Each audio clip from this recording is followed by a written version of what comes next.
안녕하세요. 경제학장 박사입니다. 자, 우리가 지난 시간까지는 국제금융의 아주 큰 그림, 그러니까 국가 간의 돈이 어떻게 흘러가는지 그 국제 수지에 대해 알아봤잖아요. 오늘은 그 돈이 실제로 거래되는 구체적인 시장으로 한 걸음 더 깊이 들어가 볼 겁니다. 바로 글로벌 경제의 심장부라고 할 수 있는 국제 유가증권 시장이죠. 혜진 씨, 보통 해외 주식이나 채권 이런 말 들으면 좀 막막하게 느껴질 때 많지 않나요? 네, 박사님, 정말요. 뉴스에서는 매일같이 나오는데, 유로본드니, 양키본드니 하는 용어만 딱 나와도 갑자기 머리가 하얘지더라고요. 맞아요. 충분히 그렇게 느끼실 수 있습니다. 그럴 땐요, 이 복잡해 보이는 시장을 그냥 딱 세 개의 큰 마당으로 나눠서 생각하면 아주 쉬워져요. 짧게 돈 빌리는 시장, 길게 돈 빌리는 시장, 그리고 아예 회사 지분을 사고 파는 시장. 딱 이렇게 세 가지요. 오늘 이 세 가지만 확실하게 구분하고 나면 앞으로 해외 금융 뉴스가 훨씬 더 선명하게 들리실 거라고 제가 장담합니다. 바로 그거예요. 이 모든 복잡한 시장의 핵심 역할은 정말 딱 하나, 전 세계 경제의 심장이 되는 겁니다. 돈이 급하게 필요한 기업이나 정부에게는 자금을 쫙쫙 공급해주고요. 또 여유 자금을 굴리고 싶은 투자자에게는 좋은 기회를 만들어주면서 전 세계로 자본이라는 피를 힘차게 펌프질하는 거죠. 자, 그럼 이 심장이 구체적으로 어떻게 세 부분으로 나뉘어서 뛰고 있는지 그 첫 번째 박동부터 한번 느껴보러 가시죠. 첫 번째는 바로 국제단기 금융시장입니다. 이름에서 바로 감이 오시죠? 만기가 1년 미만인 아주 짧은 기간의 자금이 굉장히 빠르게 오고 가는 곳이에요. 예를 들어서 기업이 갑자기 현금이 똑 떨어졌을 때 급한 불을 끈다거나 아니면 잠깐 남는 돈을 아주 짧은 기간만이라도 효율적으로 굴리고 싶을 때 활용하는, 말하자면 거대한 자금의 환승센터 같은 곳이라고 생각하시면 됩니다.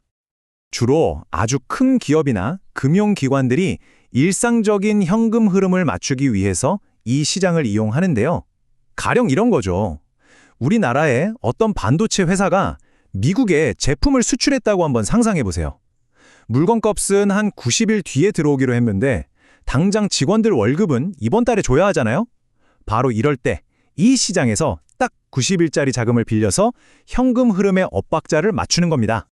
이 시장에서 실제로 거래되는 상품들이 바로 여기에 보이는 이런 것들입니다.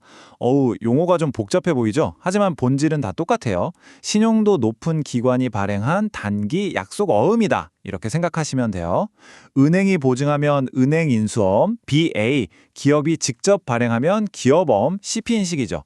한마디로 단기간의 신용 그 자체를 사고 파는 도구들이라고 이해하면 아주 쉽습니다. 아, 단기적으로 돈이 막힐 땐 그렇게 해결하는 거군요. 그럼 박사님, 해외에 큰 공장을 짓는다거나 아니면 대규모 인프라를 건설하는 것처럼 몇 년 이상 길게 돈이 필요할 땐 어떡하죠? 그런 큰 돈은 어디서 구해야 하나요? 이야, 아주 좋은 질문이에요, 혜진 씨. 바로 그럴 때 등장하는 게 두 번째 기둥, 국제 채권 시장입니다. 장기 자금을 조달하는 핵심 통로인데요. 이게 또 아주 흥미롭게도 두 가지의 서로 다른 얼굴을 가지고 있거든요. 그 두 얼굴이 바로 유로본드와 외국채입니다. 정말 많은 분들이 이걸 헷갈려 하시는데요. 기준은 아주 간단합니다. 채권이 발행되는 시장의 통화랑 채권에 표시된 통화가 같냐 다르냐 이것만 보시면 돼요. 예를 들어 볼게요. 현대자동차가 미국 시장에서 미국 달러화로 채권을 발행했다? 그럼 이건 외국채, 그중에서도 양키본드라고 불러요. 시장 통화랑 채권 통화가 같죠? 그런데 현대자동차가 똑같이 미국 시장에서 유로화나 엔화 같은 제3의 통화로 채권을 발행하면 그게 바로 유로본드가 되는 겁니다. 간단하죠? 자, 이 표를 한번 보시죠. 두 채권의 차이점이 아주 상세하게 나와 있습니다. 언뜻 보면 정보가 많아서 복잡해 보일 수 있는데 전혀 겁먹으실 필요 없어요. 왜 기업들이 이 둘 사이에서 고민하고 전략적으로 선택하는지 그 핵심적인 차이 딱 두 가지만 짚어볼게요. 바로 규제와 과세 부분입니다. 이 부분이 두 채권의 성격을 완전히 갈라놓는 가장 중요한 지점이거든요. 이 표가 보여주는 가장 결정적인 차이는 역시 규제와 과세예요. 외국채는요, 발행되는 나라의 금융법규와 세법을 아주 엄격하게 따라야만 합니다.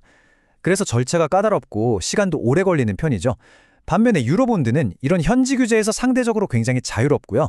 또 이자에 대한 원천 과세가 면제되는 같은 세금 혜택도 있습니다. 바로 이 점 때문에 좀 더 빠르고 저렴하게 그리고 유연하게 자금을 조달하고 싶은 기업들한테는 유로본드가 아주 매력적인 선택지가 되는 겁니다. 자, 지금까지 돈을 빌리는 방법, 즉 단기 금융과 장기 채권을 살펴봤습니다. 근데 기업이 돈을 마련하는 방법이 꼭 빚을 내는 것만 있는 건 아니잖아요. 그렇죠. 아예 회사의 소유권, 그러니까 지분 일부를 파는 방법도 있잖아요.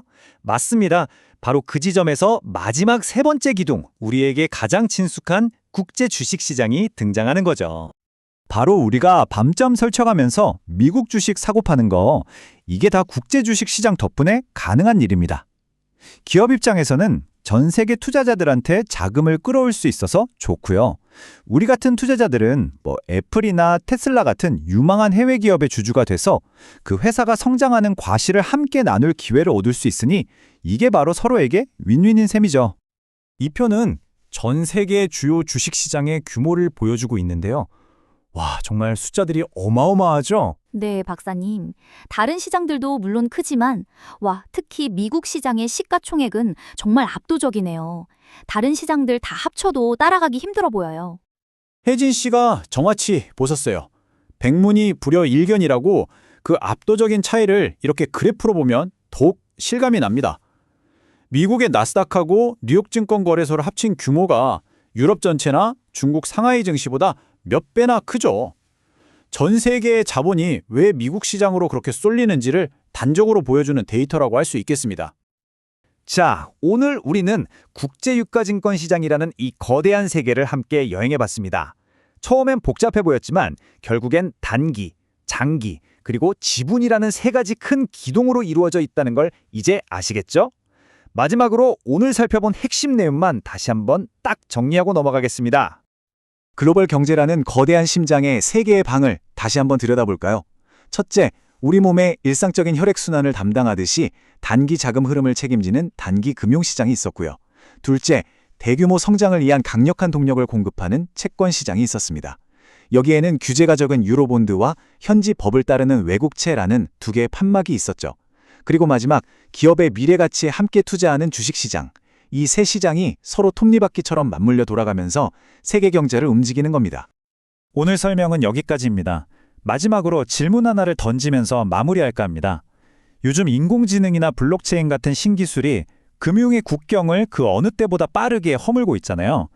과연 이런 시대에 우리가 오늘 배운 이 국제유가증권 시장은 앞으로 어떤 모습으로 진화하게 될까요? 여러분의 생각도 궁금해지네요. 지금까지 경제학장 박사였습니다. 감사합니다.